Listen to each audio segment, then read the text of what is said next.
Paco de Lucía, cuyo nombre completo era Francisco Gustavo Sánchez Gómez, no era solo un guitarrista, era un revolucionario, un poeta de cuerdas, alguien que no se conformó con seguir el camino que tantos otros habían recorrido antes que él.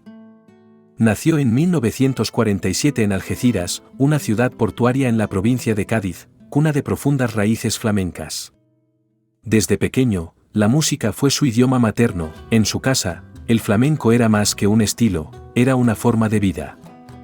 Su padre, Antonio Sánchez, guitarrista aficionado, ejerció una influencia fundamental en su formación temprana, imponiéndole una rigurosa disciplina que incluía largas horas de práctica. Era un entorno exigente, casi militar, pero también el inicio de una vida marcada por la dedicación absoluta al arte.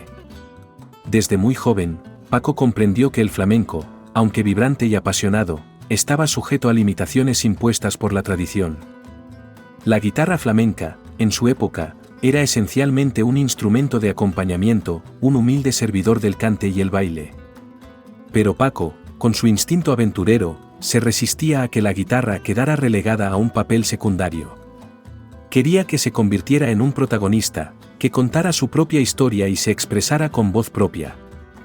Esta ambición lo llevó a desafiar las convenciones, a explorar territorios sonoros inexplorados y a redefinir los límites de lo que podía ser el flamenco.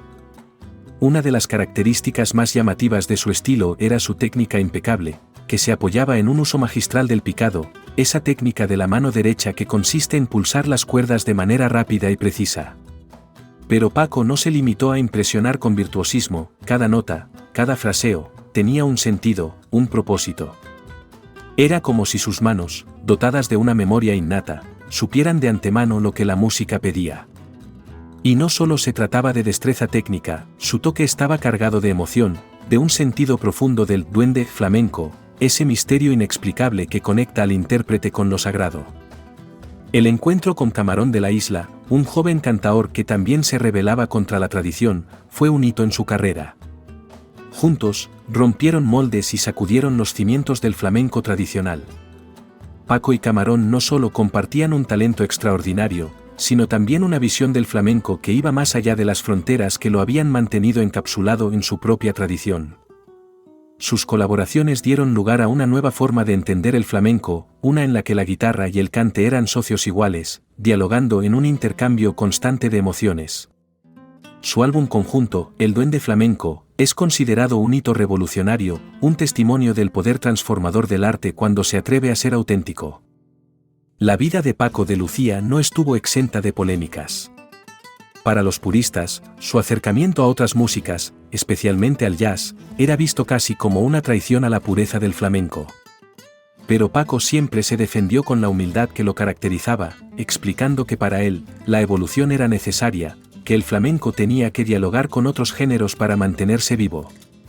Y así fue como nació el nuevo flamenco, una forma de arte que conservaba la esencia tradicional, pero que se enriquecía con la fusión de otras influencias, como la música clásica, la bossa nova o el propio jazz.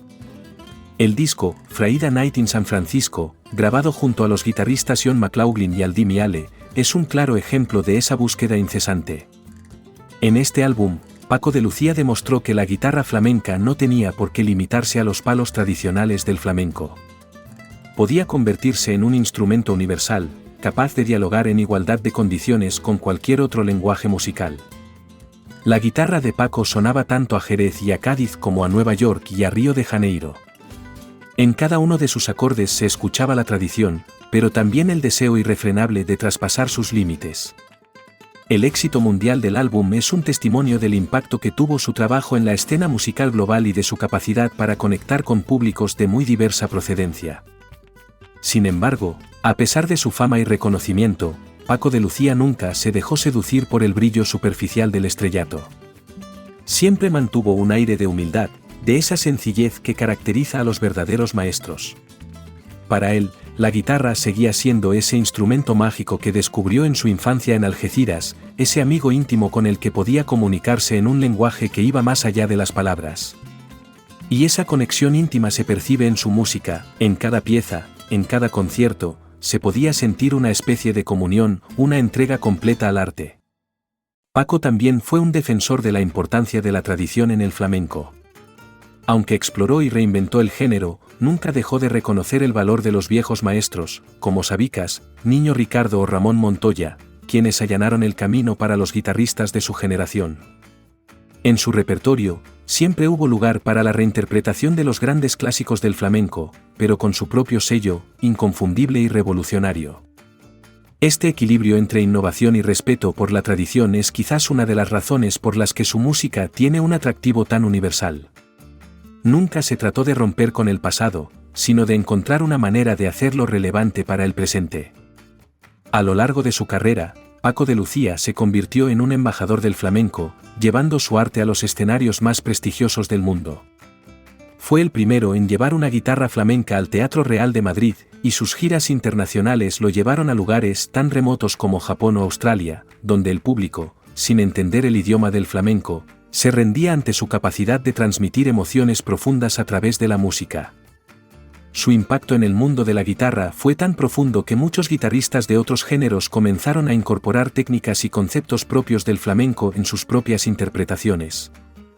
En los últimos años de su vida, Paco volvió a sus raíces, tanto física como musicalmente. Su álbum, Cositas Buenas, es un retorno al flamenco más puro, pero con toda la sabiduría acumulada de décadas de explorar otros géneros. Fue un testimonio de su amor eterno por el flamenco y de su capacidad para seguir reinventándose sin perder la esencia.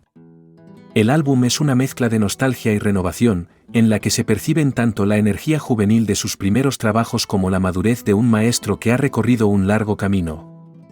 La muerte de Paco de Lucía en 2014 dejó un vacío en el mundo del flamenco que aún se siente. Fue una pérdida inesperada y dolorosa, no solo para los amantes de su música, sino para todos aquellos que entendían el flamenco como algo más que un simple estilo musical. Con su partida, se fue no solo un gran guitarrista, sino también un símbolo de libertad artística y de la constante búsqueda de nuevos horizontes. Sin embargo, su legado sigue vivo. Cada vez que una guitarra flamenca suena en cualquier rincón del mundo, la influencia de Paco de Lucía se siente presente.